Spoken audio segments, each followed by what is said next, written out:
ओम नमः शिवाय। आज हम रुद्र संहिता द्वितीय खंड का अध्याय 29 पढ़ने जा रहे हैं, 28 पढ़ने जा रहे हैं।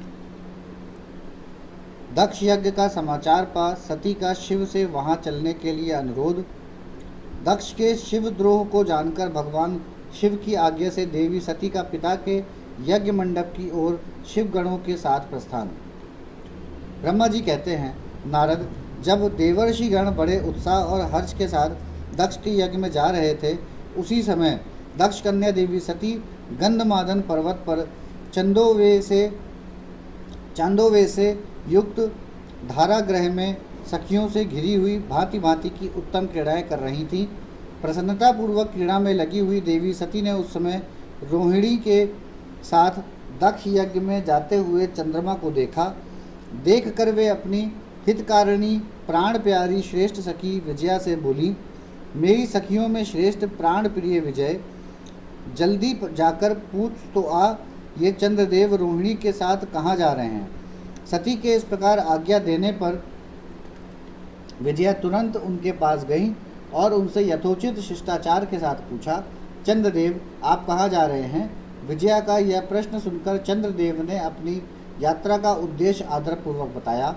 दक्ष के यहाँ होने वाले यज्ञोत्सव आदि का सारा वृतांत कहा।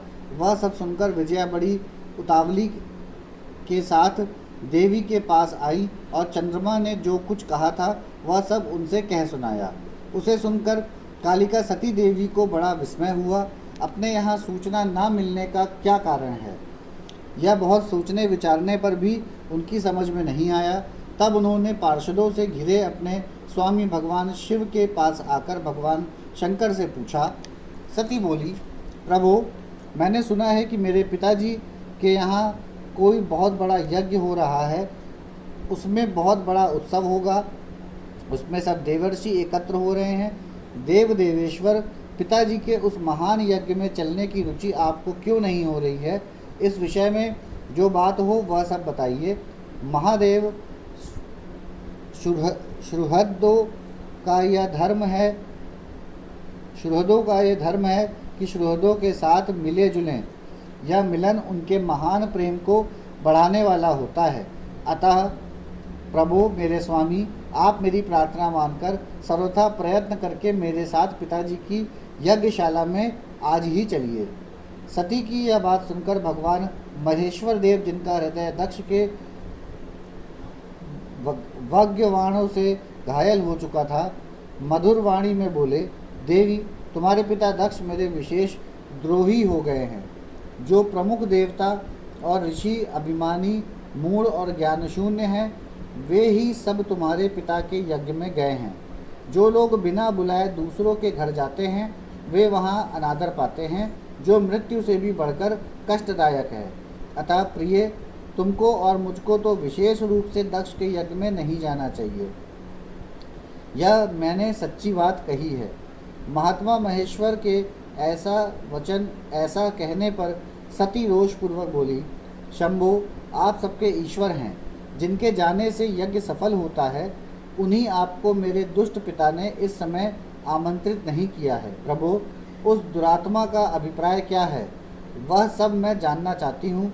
साथ ही वहाँ आए हुए संपूर्ण दुरात्मा देवर्षियों के मनोभाव का भी मैं पता लगाना चाहती हूँ। अतः प्रभु, मैं आज ही पिता के यज्ञ में जाती हूँ। नाथ महेश्वर, आप मुझे वहाँ जाने की आज्ञा दे दें। देवी सती के ऐसा कहने पर सर्वज्ञ सर्वद्रष्टा सृष्टिकर्ता एवं कल्याण स्वरूप साक्षात भगवान रुद्र उनसे इस प्रकार बोले। शिव जी ने कहा, उत्तम व्रत का पालन करने वाली देवी, यदि इस प्रकार तुम्हारी रुचि वहाँ अवश्य जाने के लिए हो गई है, तो मेरी आज्ञा से तुम शीघ्र अपने पिता के यज्ञ में जाओ। यह नंदी वृषभ सुसज्जित है।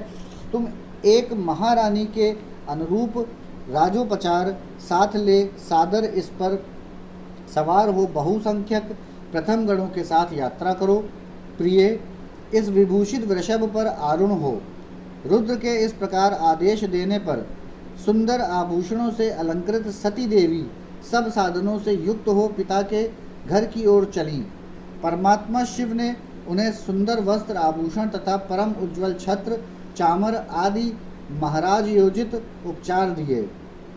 भगवान शिव की आज्ञा से 60,000 रुद्रगण बड़ी प्रसन्नता और महान उत्साह के साथ कौतूहल पूर्वक सती के साथ गए। उस समय वहाँ यज्ञ के लिए यात्रा करते समय सब और महान उत्सव होने लगा। महादेव जी के गणों ने शिव प्रिया सती के लिए बड़ा भारी उत्सव रचाया। वे सभी गण कौतूहल पूर्ण कार्य करने तथा सती और शिव के यश को गाने लगे। शिव के प्रिय और महान वीर प्रथम गण प्रसन्नता पूर्वक उछलते कूदते चल रहे थे। जगदम्बा के यात्रा काल में सब प्रकार से बड़ी भारी शोभा हो रही थी। उस समय जो सुखद जय जयकार आदि का शब्द प्रकट हुआ, उससे तीनों लोग गूंज उठे। यहाँ हमारा अध्याय